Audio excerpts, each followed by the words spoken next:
Morning, everyone, and welcome to this week's lessons. Our professor for today is Dr. Mohammed Sessay.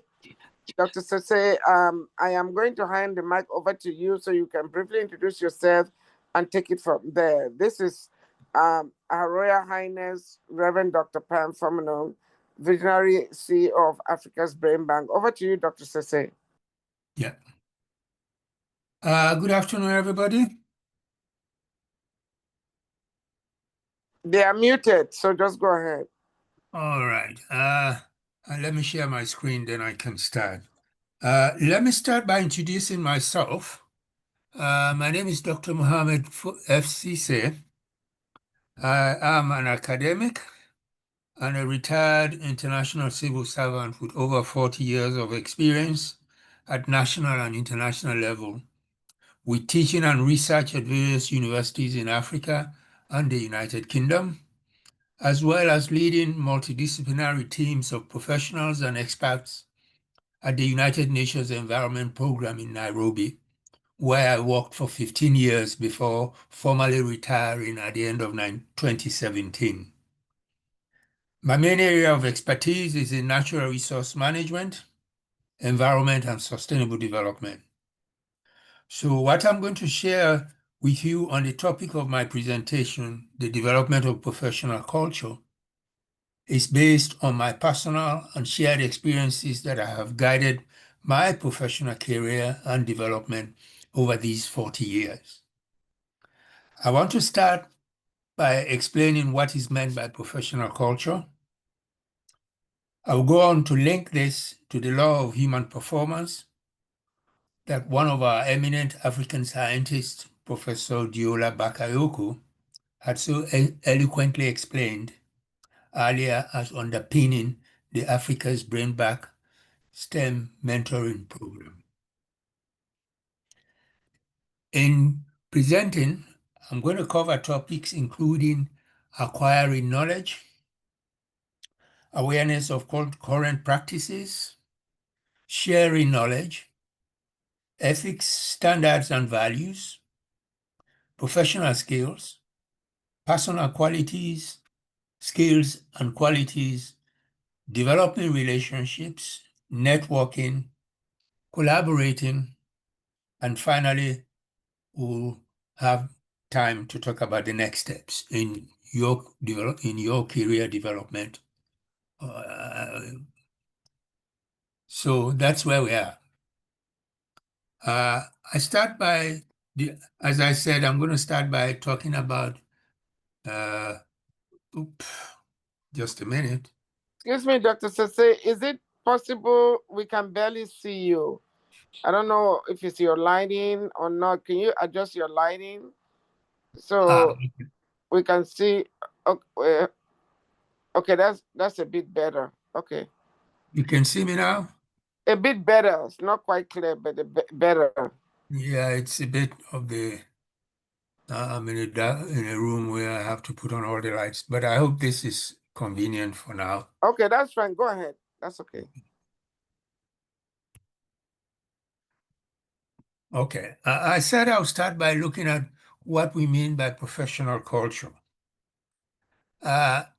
Professional culture is a system of shared values, beliefs, and norms, guiding on how people behave in a workplace or a profession.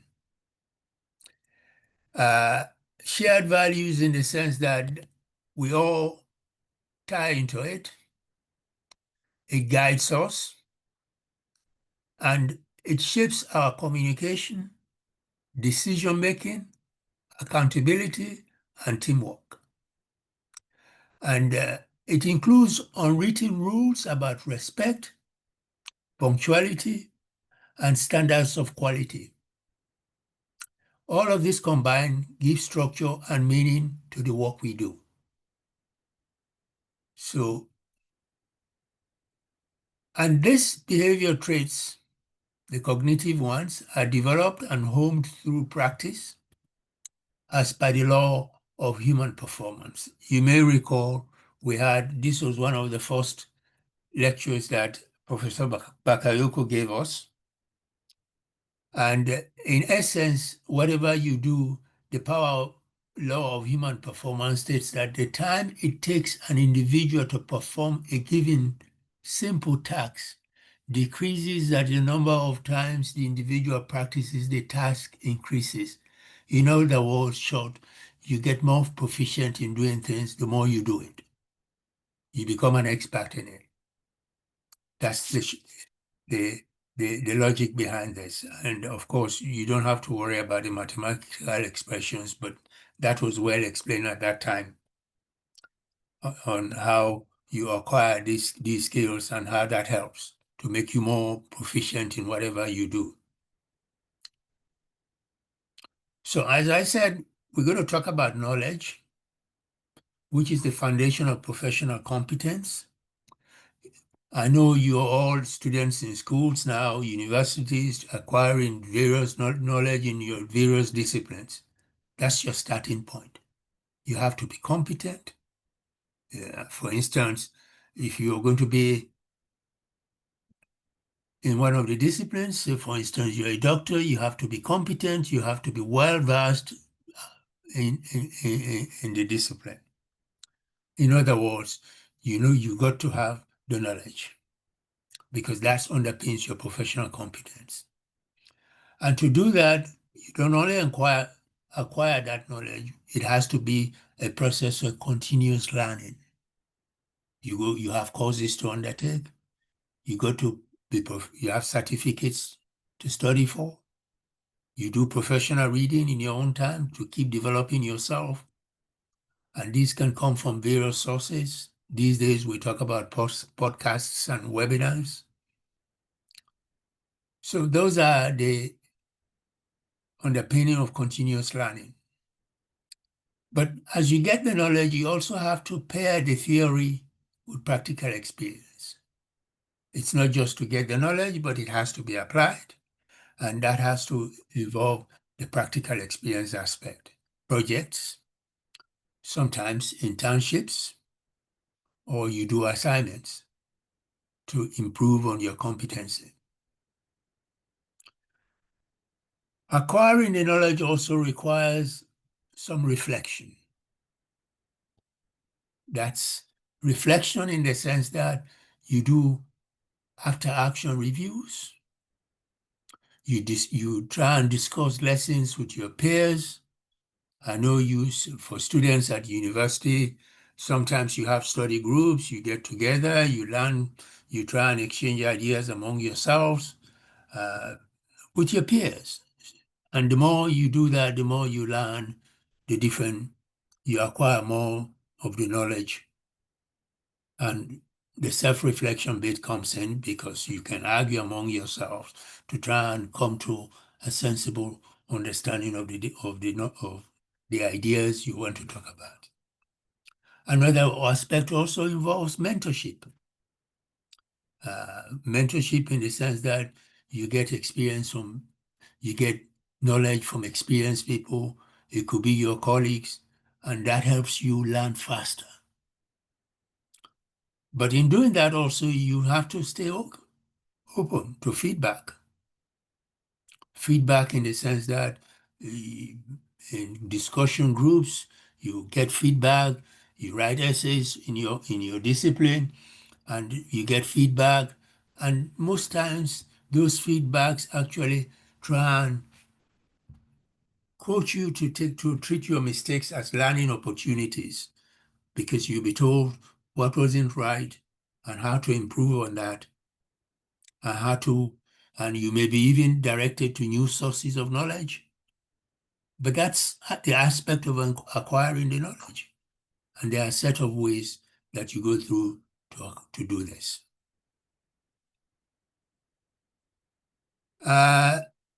Another aspect that I mentioned was that it's not just acquiring knowledge.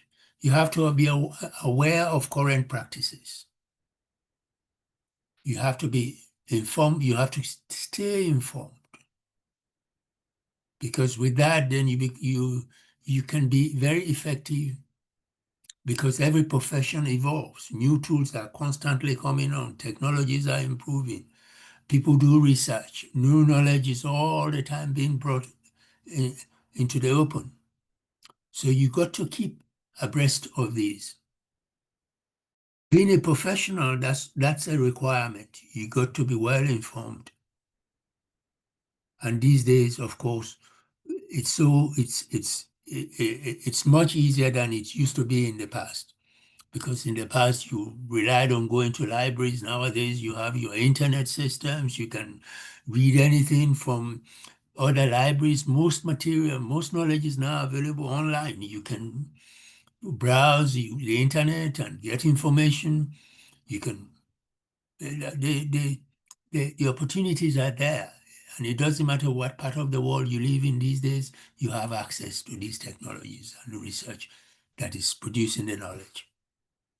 But also you can track changes via journals, research papers, newsletters, and podcasts. These are all sources of information. Additionally, you can attend conferences yourself. You can join professional association meetings or discussion panels online. There are lots of these available right now.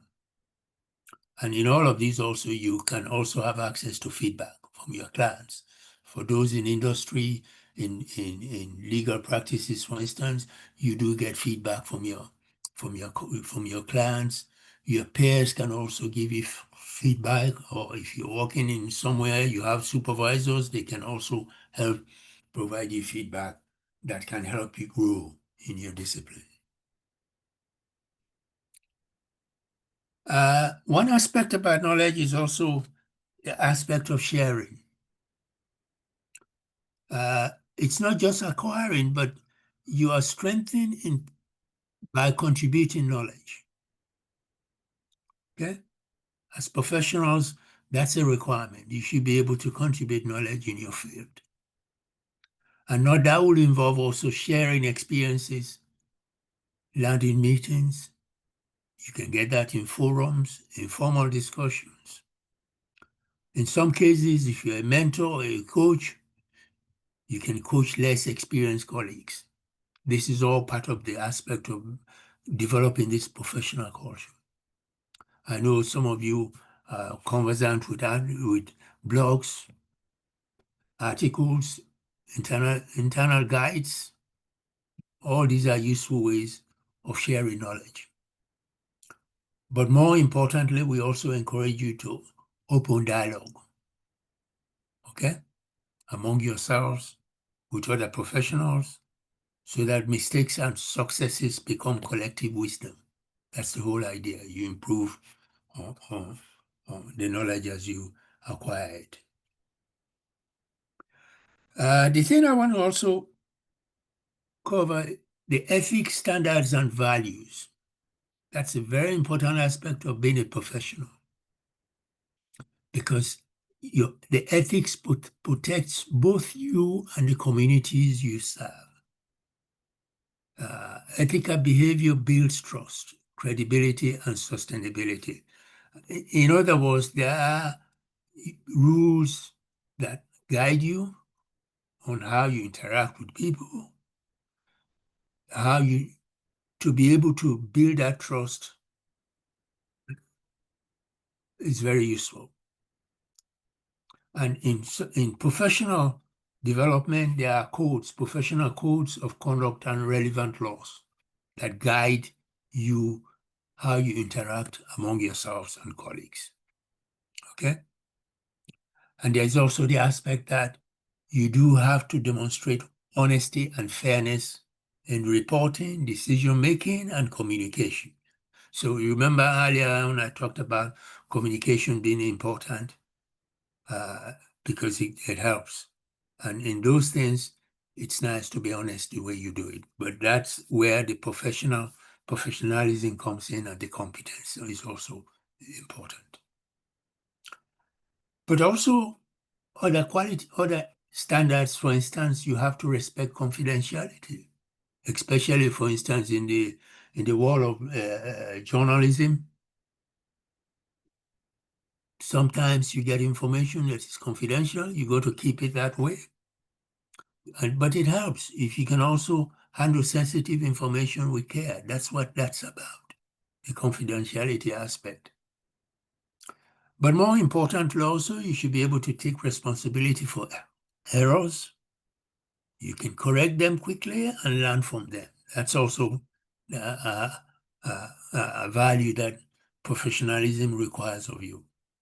Take responsibility for errors and be able to correct them, but also learn from them. Now, we've talked about that, but I want to pay a bit more attention to the area of developing the skills, the personal skills. Because to be a professional, you should be having some of these qualities very well. Skills turn potential into professional performance. First of all, you got to be able to do communication. Speak clearly, listen actively, and write with precision. Okay? You should also have an attitude of problem solving. The idea of analyzing complex situations help you identify options that you can follow, but also solutions that you can easily implement. Another element of being professional is that you have to have critical thinking. You should be able to evaluate evidence, coherent assumptions, and consequences before you act. So that's the aspect of critical thinking. Time management and organizations is also important. You should be able to prioritize, plan, and handle competing demands. That's very important. I know these days we have a lot to do. You're presented with so many things. You have to do a lot at the same time. So therefore, you should be able to prioritize. And developing that habit is part of the idea of having a professional attitude. Of course, most of you, I'm sure, are already well exposed to IT and technical skills. Digital as well as technical skills are important. These are important tools. You should be proficient in these tools. Particularly now, the world is well into that. There's nothing now you can do if you don't have these basic skills, and you keep homing them because new developments are coming on. New tools are coming out all the time, so you should also be able to catch up with these things. And that's the idea. That's where your personal skills are very relevant, and you need to pay attention to them too. Other qualities also that are important for a professional, you have to be reliable. Reliability is the key issue. That is to say, you deliver consistent results and you honor your commitments. If you say meeting deadlines, for instance, are very important. You have to be adaptable. The adaptability issue, staying flexible when priorities shift or challenges arise. You have to be also curious. You ask questions, you explore, and you remain open to new ideas. And that's how you build on the knowledge you have and your professionalism. Another aspect also in the personal qualities is resilience. You stay steady under pressure and being able to recover quickly from setbacks. And you have emotional intelligence. Those are some of the personal qualities. Emotional intelligence meaning you recognize and manage your emotions as well as those of others. Emotions, being calm in difficult situations, listening well, and allowing others to exchange their ideas with you as well as you exchange your ideas. That also, the habit of doing that calmly, .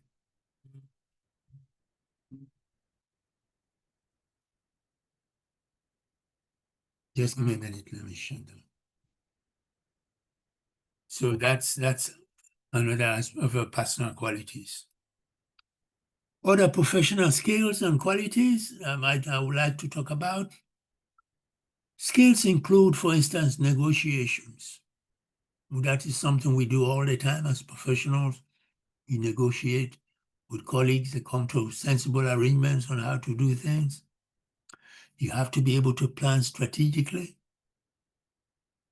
Research and analysis skills, some of this you learn as you're developing your discipline. And you're going through universities now, you're already doing a bit of research. You do write your thesis, and that involves doing basic research. Sometimes, most of the time, you have to collect data, analyze it. You have to do presentation. So you have to be a little bit literate. Data literacy is required.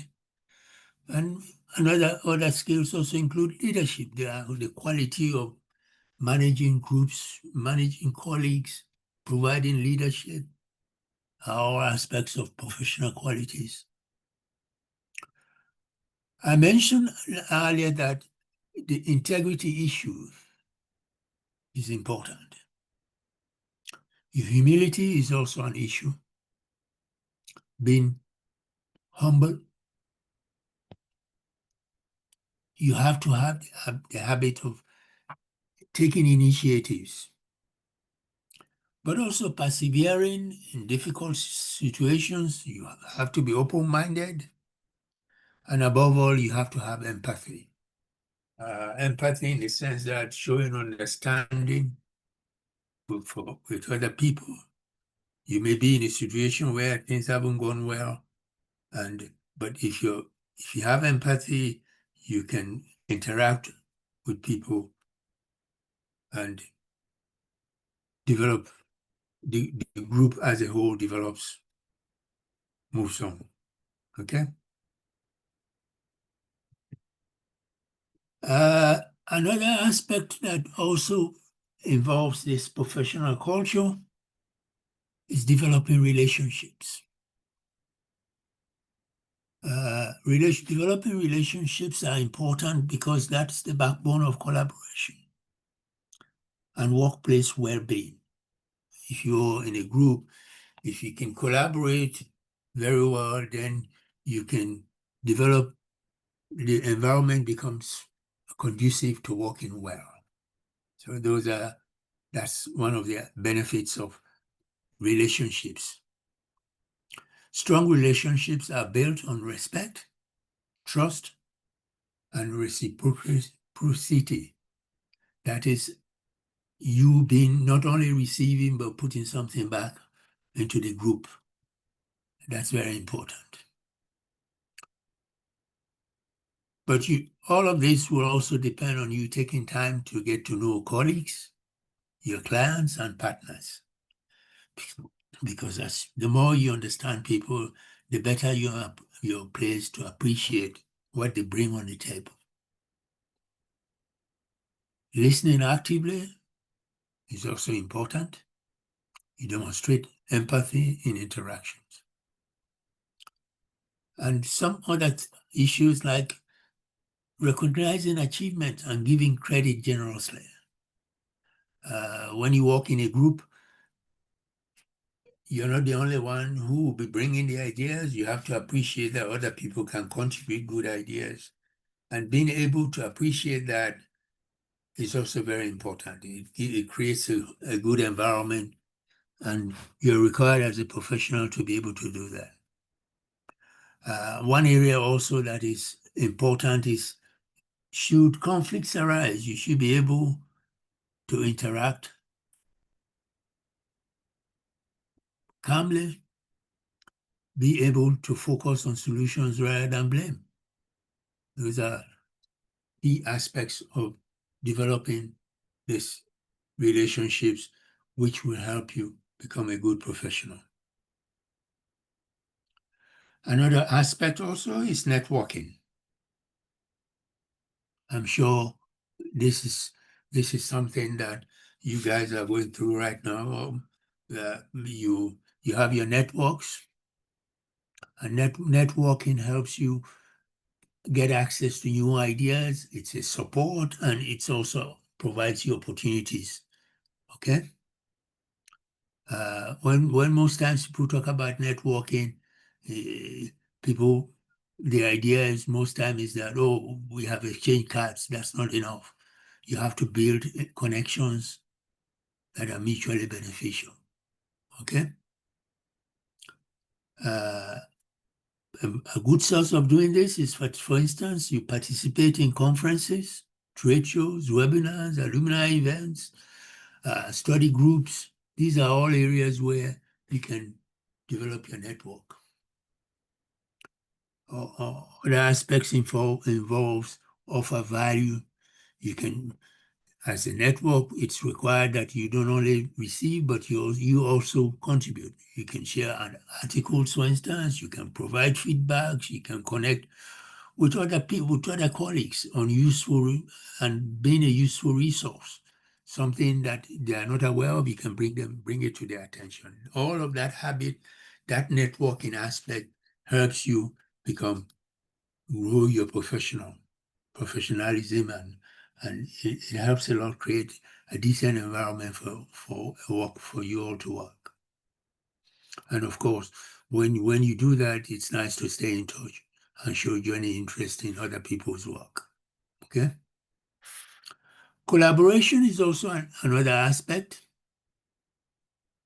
where you pool your strengths to achieve results greater than individual efforts. In other words, if you collaborate with other people, the chances are that you'll be achieving quite a lot. It helps you grow because you have access to things you're not very aware of or familiar with, and it increases your knowledge. But also in collaborating, it's nice to be able to have clear objectives. Okay? Professionals normally collaborate, but in doing so, you have to have clearly defined roles and expectations at the start of your collaboration. Collaboration on a project, for instance. I recall in my career, I've worked with many colleagues on projects, and usually it starts where everybody comes to that project with strength. And if that role is defined, the expectations are clear, then everybody can achieve something as a whole, all of you as a group. But in doing that, it means you got to respect what other people bring on the table. All voices have to be respected and ideas welcomed, because that's the whole idea, the whole aspect of collaborating. And when you do that also, you have to be able to share progress reports, updates, because it's not just the idea being as you're working as a group, you exchange ideas, everybody knows where new ideas are coming from, everybody knows where the whole aspect is at that time, so that you're all in sync with progress. That's the idea. And of course, the joy of it also is that when you do that, you can celebrate your wins and you can learn from your setbacks. But the art of doing that is what makes you a professional. So as I said, I want to leave some time for us for questions from the students, but the next steps I want to touch on these key aspects in the next steps of your development as a professional. First, you have to reflect on how you already contribute to a healthy professional culture. I started by saying that I'm sure you're in groups. You have your study groups, you have your peer groups, you might be in a class with colleagues. In some sense, that's the environment, the professional environment you're working now. And reflecting on where you are is a healthy professional culture. Secondly, you need to be able to identify as an individual the skills you want to refine. Okay? Be able to build relationships. Okay? The relationships you want to build. groups you want to be working with, will be interacting with, developing with. And of course, some of the ethical issues I talked about, you might want to consider which ones you want to strengthen, which ones you're weak on now, so that you can strengthen them to be able to home on your professional culture. The other aspect is that in anything you do, you have to set yourself SMART goals, SMART, and these goals have to be specific, measurable, achievable, relevant, and time-bound. You're going to come across this word over and over because for everything you do, assignments, projects, you got to set yourself SMART goals, because that helps you see where you've come from, how much you have achieved, and the relevance of what you're doing. And also, you normally have to have timelines. You can't keep doing things open-ended. You have to have time bounds because you go from one assignment to the next assignment. Okay? And then you have to seek feedback. Feedback will come from your trusted peers. It could be your supervisors, your mentors, your colleagues, or individuals you're working with on a specific assignment. The feedback is necessary because, first of all, if you do it regularly, then it helps you progress in a timely manner, but also it can help you avoid mistakes, or where you have done one, it can help you solve the problem, learn to avoid these same mistakes in the long run. So, but then as a professional, of course, you got to commit yourself to regular check-ins on your progress and adjust as needed. So on individual basis, those are the things you can reflect on as your next steps. So those are the things I wanted to talk about. So I think, Dr. Yeah, that was amazing. Yeah. That was so profound. Thank you so much. Development of professional culture is very relevant in the times that we lived in, and it will still be relevant in the future. And for our young people, I hope they watch this over and over and over and apply it to their life, to their education, to their jobs. So if you would stop sharing, I will unmute the students so they can ask questions. And I thank you so much, even for bringing. Can I just say this? Sure. I've tried in my delivery of this talk, I've stuck to the principles. Now, I want to open up for questions because that will give an opportunity to interact from my lived experiences and that I can bring in now to clarify issues. Oh, yeah. Do you want to leave the screen on while they're asking questions? Yeah, we can leave that on. Okay, all right. Depending on which page they want to go, then we can. Okay. Yeah. All right. Let me give them the opportunity to unmute. Yeah. So everyone, feel free to unmute yourself and ask a question. I have enabled you guys to unmute yourselves. So please feel free to ask. This is Dr. Mohammed Sessay now, not Aminata Sessay. This is Dr. Sessay's husband. I know most of you are familiar with Dr. Aminata Sessay. So, Dr. Sessay, you are joining in from Manchester, right? Yes, indeed. Okay, thank you so much. All right. Okay, again, please feel free to unmute yourself and ask a question. You are unmuted, so you need to unmute yourself.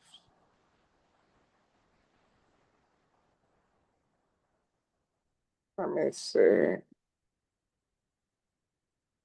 So, Dr. Sessay, let's give the students some time to unmute themselves. Okay. Yeah, I hope none of them are speaking without unmuting themselves.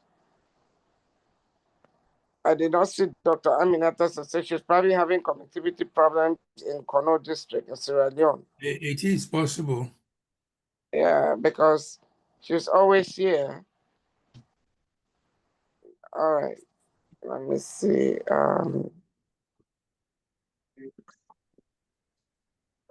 But this. Hello? Yes, ma'am. Okay, Yeah. David, go ahead.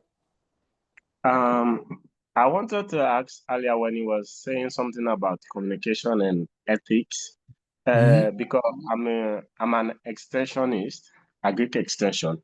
Let's say I went from Freetown to like now I'm in Kono, let's say in Boo for an extension work or so. Then I met the villagers, then all of them are seated on the ground.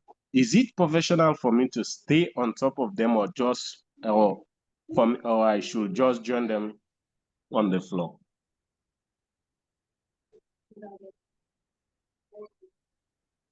I don't quite get you. You're Like an extension. yeah, you said something about ethics and all, communication and all. So what I'm trying to get at is, let's say I'm an extension worker. Yeah. I went to the village, and all the workers there, let's say the local farmers, I met them. I want to pass on the information to them. Then they are all seated on the floor. Is it okay for me to stand on top of them, or should I join them on the floor to continue with the communication to make it more fluent and It's just, ethic or so? okay. That's what All I'm right. trying to understand. I get your point. I get your point you're driving at. Let me give you an example from my own experience. I used to be a field researcher in the Senegal River Valley and in the forest region of Guinea. Sometimes the first time you meet good people, based on your interactions, you develop a quick relationship, a relationship that covers this sort of thing. The best way to do these things is also to take into account the culture. These are elders, some people are older than you. The best way to do normally is to exercise some humility. You remember I talked about humility. You appreciate that they know more about their local environment than you are. If you're humble enough, of course, you hit it at the same note. You become friends. And that allows that interaction to be a little bit more. You're starting from formal, it becomes a bit more informal, and people feel free to exchange ideas. I know in extension that's very important, that you get the true reflection, the true thinking of the people you are interacting with. And if you start on a good note, you respect who they are, they'll give you they'll reciprocate in the same way. Okay? Yeah, thank you very much, So sir. standing on top of them may not be even relevant in this case. It depends on how you greet, the first greeting you have. And most times if this is your first time, you'll have somebody taking you to that community. And he can, of course, link you up in a very nice way so that you become one of them. But that's crucial. And in our context in Africa, sometimes if you speak the local language, that even is a bigger benefit. I remember I walked in the Senegal River Valley there, they talk Pulaar, what they call Hal Pulaar, and I do speak Pulaar. So most times I didn't speak French or English. I spoke straight to Pulaar. So I became one of them. Okay? Yeah, okay. Does that help? All right, thank you very much. Yeah, it helps a lot because it's my field of work, and all you have been teaching it concerns my Yeah, thank you. You're welcome. That was an amazing field of answer. work, so that's why I've been very attentive to it. Okay. Anybody else have a question? Please unmute yourself. If you are speaking and you're muted, we can't hear you. Yeah. Dr. Sessay is taking questions. So can you unmute yourself and ask your question?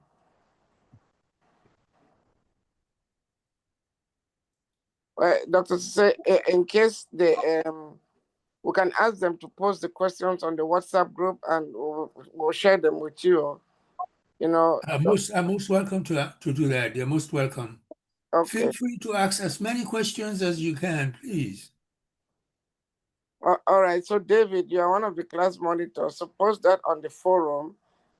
Anybody has any questions, they should feel free to ask. Post it on the forum there, and Dr. Sessay will, Dr. Sessay will forward it to Dr. Mohammed Sessay.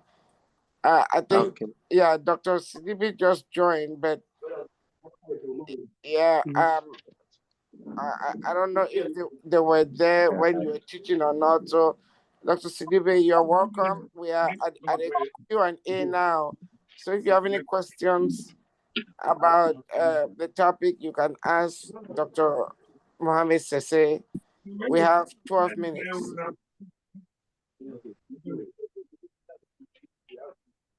All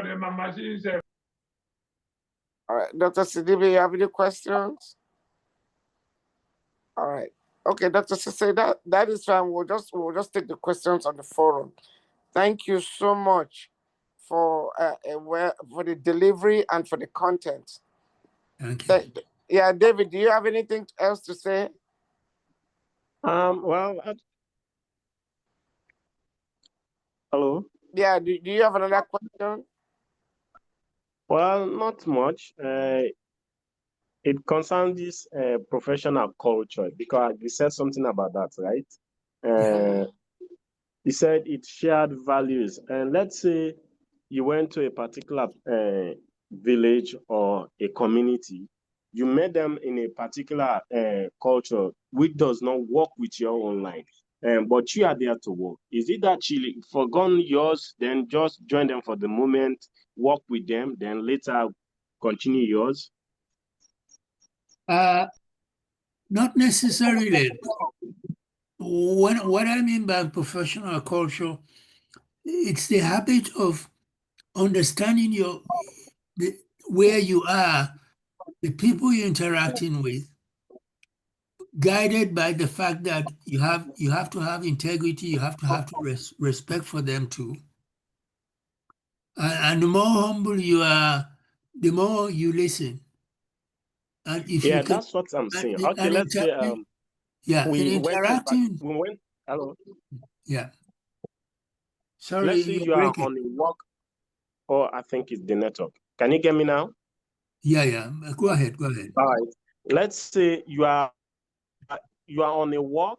You are in a field of work. You went in a particular village. You are there to work. Then you met this particular community. They are in this culture. Their culture is you do so things, which is maybe you are a Christian or a Muslim, but all the rules or their culture devise your own ethics, your own rules. It defies them. So because of the work to maintain professionalism, do you have to go according to theirs, then forgone yours for the moment, just for the work to be in place? Then later, after the work, you resume to your own rules and regulations? That's what I'm trying to get at. Listen, professionalism requires that you all respect each other's culture, but it's a shared culture. Okay? As a professional, you respect who they are, what they bring on the table, the level of their understanding of what you're interacting with them on. I know it comes like the colleague said just now, he's in the extension.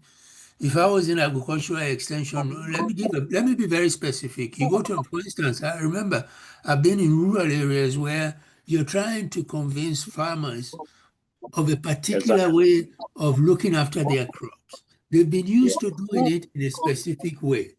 The idea is, first of all, to understand how they have been doing it. You have to be very clear of what is the change you're expecting them to do, and be very tactful in the way you present that to them.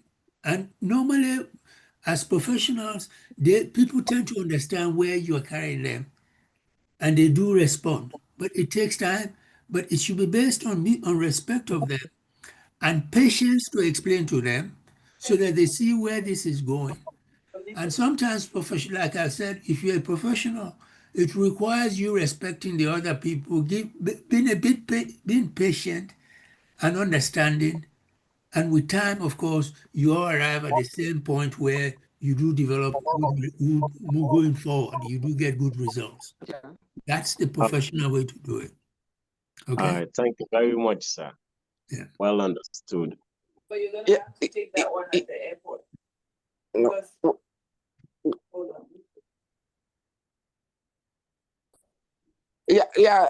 Thank you so much, David. Dr. Sessay, thank you. Before we wrap up, I just wanted to just piggyback into what you said.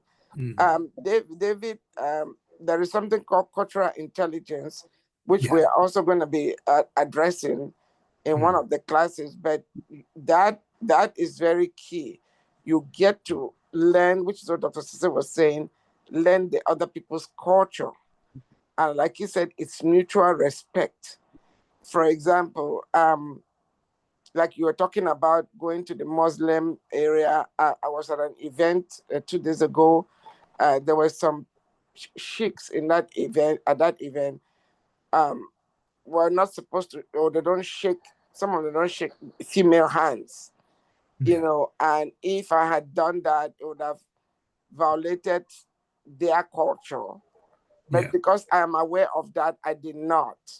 So it's all about learning other people's culture and knowing how to manage it with your own culture. Like you say, you don't have to give up your own tradition or culture or beliefs because you want to serve them. It's just like emotional intelligence, but with emotional intelligence, you are managing your emotions while accommodating those of the others. This one is managing your culture while accommodating the culture of the other people without necessarily giving up your identity or your own culture. So I just wanted to mention that we'll delve into cultural intelligence later. But thank you so much. And I'm glad Dr. Sessay answered your question to your satisfaction. Dr. Sessay, thank you so much. We really, truly appreciate it. Thank you. Thank you very much, sir. Really appreciate it. Yeah, so David, get the students who could not join either because of connectivity or power or whatever to share this, and then I bet it's going to be uploaded on the YouTube channel because it was not streamed live. Thank you so much. And I also asked them to post questions on the WhatsApp group, and Dr. Sessay will share it with her husband. Dr. Sessay, on behalf of Africa's Brain Bank and Africa Health Association, I truly want to appreciate you. Thank you so much. It's been a pleasure. Yeah, and have a blessed weekend. Yeah, thank you. Bye.